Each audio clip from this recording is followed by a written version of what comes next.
আপনারা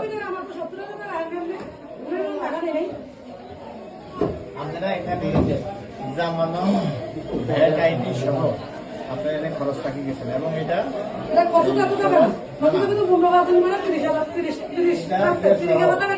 আমি একটু বলি, আমি আবুল হাসিম মেম্বার ৮ নং দক্ষিণ চরবংশী ইউনিয়ন পরিষদ। আসসালামু আলাইকুম ওয়া রাহমাতুল্লাহি ওয়া বারাকাতুহু। এই সচিব আমার থেকে উন্নয়ন তহবিলের 2 লক্ষ টাকার বরাদ্দ থেকে ৮০,০০০ টাকা রেখে দিয়েছেন শনিবারকে, এই শনিবারের আগে শনিবার। এরপর ইউনিয়ন পরিষদ জরুরি মিটিং ডেকে সোমবার দিন আমাকে ২০,০০০ টাকা ফেরত দিছে। আমার থেকে আগে রাখছে 40%, পরবর্তীতে রাখছে আমার থেকে ২০,০০০ টাকা আমার ফেরত দিয়া রাখছে 30%।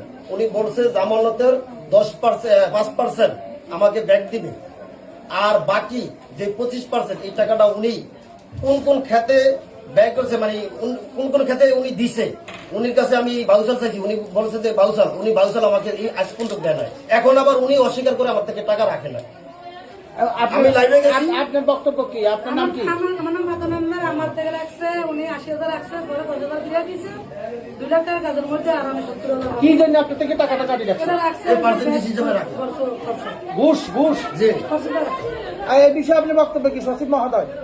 এই যে 2 জন মেম্বার আপনার সরাসরি আপনাকে অভিযুক্ত করতেছে যে আপনি তোমার টাকা কাটি রাখছেন ৭০,০০০, ৮০,০০০, আবার 10,০০০ টাকা ফেরত দিয়েছেন চাপাচাপি করে, এই বিষয়ে কথা বলেন। এই বিষয়টা হচ্ছে এটা ইউনিয়ন পরিষদের একটা যে বাজেটটা, ওই বাজেটটা সব মেম্বার সাহেবদের মধ্যে সমন্বয় করা হয়েছিল। ধরেন অপ্রতুল বাজেট, কিন্তু সবাইকে দেওয়া হয় না। পরে ওনাদের খরচ যাওয়ার পরে যেটা সেটা বলছে সকল মেম্বার সাহেবদের মধ্যে সমন্বয় করা হবে। আমরা ওই যে ওই মেম্বার সাহেব সহ যেটা ৮০,০০০ টাকা বলা হয়েছে, এটা সমন্বয় করার পরে একটা আমাদের সভা হয়েছিল এবং সব মেম্বারদের উপস্থিতিতে ওই দিন যে সমন্বয়টা হয়েছে, এটা চেয়ারম্যান সাহেব আমাদের সব মেম্বার সাহেবদের উপস্থিতিতে সমন্বয় হয়েছে এবং ওনাদের যার অংশটা তাকে দেওয়া হয়েছে। এখানে মানে আমার ইখতিয়ার, আমার নিজস্ব। উনি বলতেছে যে আপনি সরাসরি আপনার সামনে সরাসরি আসতে বলতেছে আমরা কাজ করাইছি। 2 লক্ষ টাকার কাজের থেকে আমার থেকে নিজে ৮০,০০০, 2 লক্ষ টাকার বরাদ্দ থেকে উনি আমার থেকে ৮০,০০০ টাকা রেখে দিচ্ছে, আমার ১,২০,০০০ টাকা দিচ্ছে। পরে আবার উনি আমাদের সোমবারে ডাইকা ২০,০০০ টাকা দিচ্ছে। হ্যাঁ, আপনি কাজটা করাইছেন কি তাহলে? আমি কাজটা করাইছি, সোলিং করাইছি, আমার ১,৫৫,০০০ টাকার মতন গেছে। আমার পকেটে তো এখনো ১৫,০০০ টাকা লসে আমি আছি। আর সে পার্সেন্টেজ নেয়।